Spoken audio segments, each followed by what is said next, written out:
Apa itu nation survival? Apa itu nation right? Apa itu nation interest? Bisakah kita membedakan ketiga hal itu tentang kebangsaan tersebut? Untuk mempertahankan hidup sebuah negara yang berdaulat utuh, maka kita setiap anak bangsa harus paham apa itu masalah kebangsaan. Kita mulai bahas dari nation interest. Apa yang dimaksud dengan nation interest? Nation interest adalah ke arah mana negara kita bergerak menuju.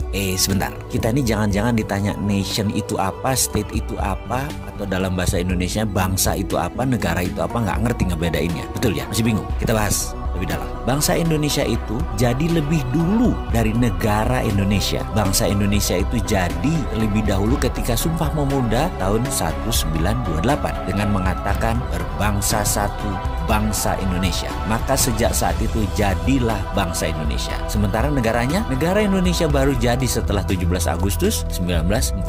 Baru ada yang namanya NKRI, baru ada negara atau state. Bangsa atau nation itu ada haknya, ada right-nya, dan ini yang harus ditegakkan. Bagaimana menegakkan nation interest? Dalam jangka panjang, kita ini harus memiliki sistem bernegara yang kuat. Kita ini harus memiliki sifat bangsa yang penuh dengan kompetensi. Salah satu pentingnya bernegara adalah kita memahami prinsip bernegara. Yang membedakan negara Indonesia dengan Singapura, yang membedakan Indonesia dengan Cina, yang membedakan Indonesia dengan Amerika adalah prinsip bernegara masing-masing. Ada value yang ditanam di setiap negara. Ada prinsip yang dianut di setiap negara. Misalnya Bill of Rights-nya Amerika, Liberté, Égalité, dan Fraternité-nya Perancis. Cina dengan BRI-nya, Belt Road Initiative. Indonesia dengan Five Principle atau Pancasilanya. Kita sekarang melihat negara yang sulit dikontrol karena populasinya 1,5 miliar manusia, yaitu bangsa Cina. Bagaimana bangsa Cina ini supaya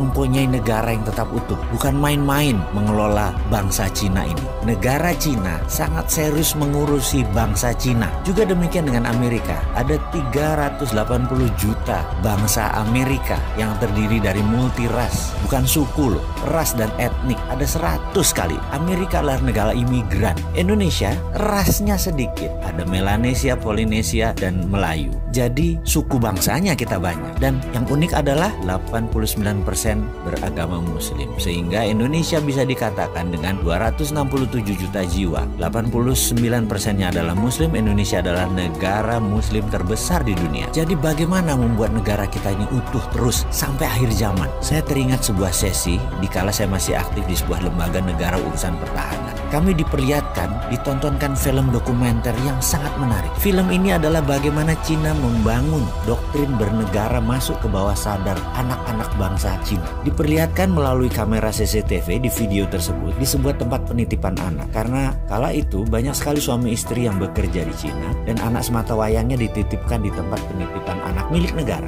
Anak itu usianya berkisar 3-5 tahunan. Ketika mereka sehabis makan siang, mereka pun tidur siang secara bersama-sama. Kira-kira jam 1-an kira-kira. Dan baru terlelap 15 menit lalu disetel lagu kebangsaan Cina. Ajaib, anak-anak itu bangun berdiri tegak sikap sempurna. Walaupun matanya tertutup, badannya doyong-doyong. Sampai lagu tersebut berakhir kira-kira 1,5 menitan. Lalu mereka melanjutkan tidur lagi. Dan ini bagi saya luar biasa sekali. Lalu ada di sesi lain. Mereka kan tinggal di rumah susun, yang apartemen itu. Dimana di sore hari banyak anak-anak lagi main basket, main bola, main tai chi, dan beragam aktivitas sore. Pada pagi dan siangnya, di tiang-tiang itu dipasang speaker toa banyak oleh sebuah tim. Ketika puncak kegiatan mereka kira-kira jam 5 sore, kembali diperdengarkan lagu kebangsaan Cina. Apa yang dilakukan? Anak-anak tadi yang lagi lari, lagi bergerak, tahu-tahu anak-anak itu semuanya diam, berdiri dengan sikap sempurna ketika lagu kebangsaan Cina tadi diperdengarkan. Mereka diam sampai lagu tersebut habis, selesai dinyanyikan. Dan mereka hanya diam saja di posisi masing-masing. Kalau lagi ke timur, yang hadap timur, lagi barat, yang hadap ke barat gitu ya. Dan ketika lagu selesai, mereka berhamburan kembali beraktivitas. Jadi apa yang kita bisa ambil dari pelajaran bernegara Cina kali ini? Ada baiknya ke depan lagu Indonesia Raya yang dinyanyikan adalah stansa 2 atau 3 stansa sekaligus. Lalu setiap anak bangsa mendengar lagu Indonesia Raya dinyanyikan, berdiri sikap sempurna, tidak goyang, tegak gagah sampai lagu itu selesai. Inilah strategi survival of the nation. Keberlangsungan kehidupan berbangsa dan bernegara adalah perjuangan jangka panjang. Membentuk karakter ini kita